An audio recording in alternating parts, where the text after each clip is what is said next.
Olá, meu nome é Gustavo Oliveira e hoje estarei apresentando o trabalho intitulado Produção de lipases pelo fungo endofítico Preusse africana por fermentação submersa no primeiro Web Encontro Nacional de Engenharia Química. Dando início à apresentação, primeiro uma breve introdução sobre os endófitos. Endófitos são micro-organismos capazes de habitar o interior de tecidos vegetais vivos sem causar nenhum dano aparente à planta, estabelecendo assim uma relação de mutualismo com seus hospedeiros.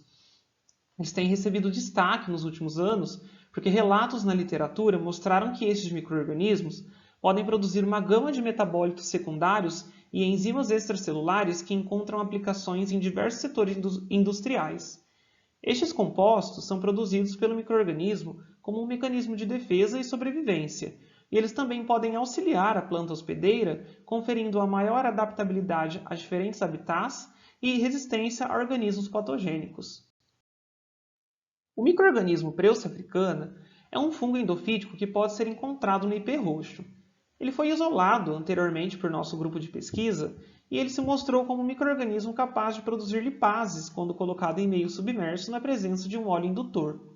Considerando que o custo da matéria-prima geralmente conta como 25 a 50% do custo total da produção de lipases, a utilização de óleos vegetais de baixo valor agregado como indutores torna a produção de lipases por este fungo mais econômica e mais atrativa. Lipases são enzimas da classe das hidrolases que possuem como função natural catalisar a hidrólise de óleos e gorduras para a formação de ácidos graxos. Porém, de acordo com o substrato oferecido à enzima e o meio no qual ela se encontra, as lipases também podem catalisar reações de síntese, como esterificação e interesterificação. De maneira geral, as lipases não requerem cofator, atuam em ampla faixa de pH, são estáveis a alta temperatura e possuem propriedades de químio, régio e enantioseletividade. As lipases microbianas são as mais utilizadas devido ao seu fácil isolamento, sua boa estabilidade e a sua independência sazonal. Portanto, o objetivo deste trabalho foi de aumentar a produção de lipases pelo fungo endofítico Preusse africana, considerando aspectos como a escolha do óleo vegetal indutor, a razão carbono-nitrogênio do meio de cultivo e a produção de lipases ao longo do tempo. Aqui há um fluxograma simplificando o processo fermentativo realizado para a produção de lipases. O micro-organismo se encontrava isolado no laboratório no meio de manutenção MEIA, que é o agar-extrato de malte. Ele foi replicado para o meio SDA, o agar-saborro, para sua ativação e permaneceu neste meio por no mínimo 5 dias. Em seguida, colônias de 5 mm de diâmetro foram transferidas para um meio de inóculo líquido pré-autoclavado e de composição conhecida, onde ele permaneceu sob agitação em temperatura constante por 48 horas. Em seguida, os meios de cultivo, também de composição conhecida e pré-autoclavados, receberam um volume correspondente a 10% do seu volume total de inóculo e permaneceram sob agitação em temperatura constante. Aqui os meios foram removidos em 2 tempos, 48 e 60 horas. Após a fermentação, o caldo foi filtrado para a separação das células e analisado quanto à sua atividade, enquanto as células foram pesadas e secas para determinar-se a biomassa produzida. Para a determinação da atividade hidrolítica do caldo em todos os experimentos, utilizou-se a metodologia da hidrólise da emulsão de azeite de oliva com goma arábica e titulação com NaOH, onde a atividade em U por ml foi determinada a partir desta fórmula, e a biomassa seca foi obtida pelo método gravimétrico, onde as células foram secas em estufa a 45 graus Celsius por 72 horas ou até peso constante. A primeira análise realizada teve a finalidade de determinar-se qual tipo de óleo indutor apresentaria melhor resposta na produção de lipases. Nessa tabela, temos a composição dos meios de inóculo e cultivo, onde o único componente que foi alterado foi o óleo vegetal indutor. 8 óleos foram analisados, sendo eles o de algodão, oliva, palmiste, girassol, soja, milho, canola e linhaça. A segunda análise realizada foi relacionada à razão carbono-nitrogênio do meio de cultivo. Aqui não se alterou a composição do meio de inóculo, e o óleo vegetal indutor já havia sido selecionado de acordo com os experimentos anteriores. É importante estudar se a razão carbono-nitrogênio do meio pois há relatos na literatura que diferentes proporções carbono e nitrogênio podem afetar as diferentes rotas metabólicas do microorganismo e, consequentemente, a produção de lipases. O meio tinha inicialmente a razão carbono e nitrogênio de 11,73 e duas novas razões foram geradas, alterando as proporções dos componentes do meio, conforme é mostrado e destacado nessa tabela. Por fim, foi realizado o acompanhamento da produção de lipases ao longo do tempo, utilizando o óleo indutor e a razão carbono e nitrogênio determinados anteriormente a partir dos experimentos. As amostras foram tiradas a cada 12 horas e, uma vez tirados, os meios de cultivo não voltavam à fermentação e eram analisadas a biomassa produzida e a atividade enzimática do caldo. Já entrando na parte dos resultados, aqui é um gráfico representando a atividade hidrolítica dos caldos pelas barras e a biomassa seca pela linha vermelha.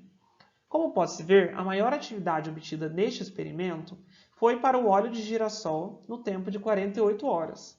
Uma possível causa para os diferentes resultados observados pode ser atribuída às diferentes composições destes óleos vegetais em termos de ácidos graxos, conforme mostrado neste gráfico. Como pode-se ver, o óleo de girassol é mais rico em ácido linoleico, o que sugere certa preferência da lipase em hidrolisar ácidos graxos com dupla insaturação. Resultados similares foram observados para o óleo de milho e o óleo de algodão, que possuem composição similar ao do óleo de girassol também.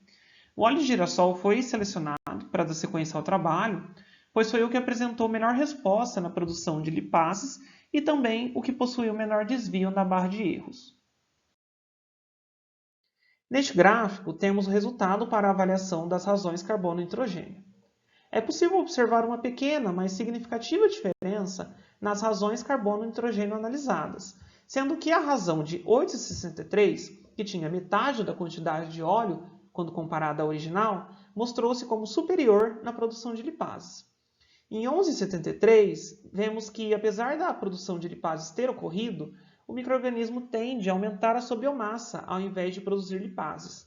E com 7,05, onde havia 1/4 da quantidade de óleo inicial, o fungo tende a alterar a sua rota metabólica e não produzir lipases, consequentemente não crescendo e também não gerando biomassa. Por fim, temos aqui o gráfico ilustrando a cinética de crescimento do microorganismo e a produção de lipases ao longo do tempo. Foi possível verificar que o pico na produção de lipases se deu em 48 horas de cultivo, quando o fungo ainda se encontrava na sua fase log de crescimento. Não é possível identificar a fase lag a partir desse gráfico, o que sugere que a fase lag se deu durante o período de inóculo. Entre 60 e 72 horas, observa-se que a biomassa não se alterou significativamente, sugerindo que aqui o fungo se encontrava na sua fase estacionária, e depois de 72 horas entrou em sua fase de latência e morte. Tanto na fase estacionária como na fase de morte, a produção de lipases diminui relativamente, o que mostra que 48 horas de cultivo é o tempo suficiente para obter-se um caldo enzimático com maior concentração de lipases. A partir dos experimentos realizados e os resultados observados, foi possível chegar a uma composição de meio de cultivo na qual houve uma maior quantidade de lipase produzida, utilizando uma menor quantidade de óleo indutor, reduzindo assim o custo total da produção. Essa composição encontra-se nessa tabela, e a partir dela foi possível obter um caldo enzimático com um mínimo de 3,5 unidades de atividade por ml em 48 horas de fermentação. Vale ressaltar que, apesar de aparentar ter pouca atividade, não há relatos na literatura relacionados às lipases produzidas por este endófito.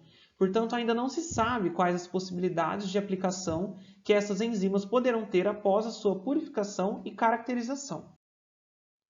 Gostaria de agradecer à organização do evento pela oportunidade, à FAPEMIG pelo auxílio financeiro, à minha orientadora Daniela Irata e aos colaboradores do Laboratório de Bioprocessos da Unifal, onde todo o trabalho foi desenvolvido. Muito obrigado!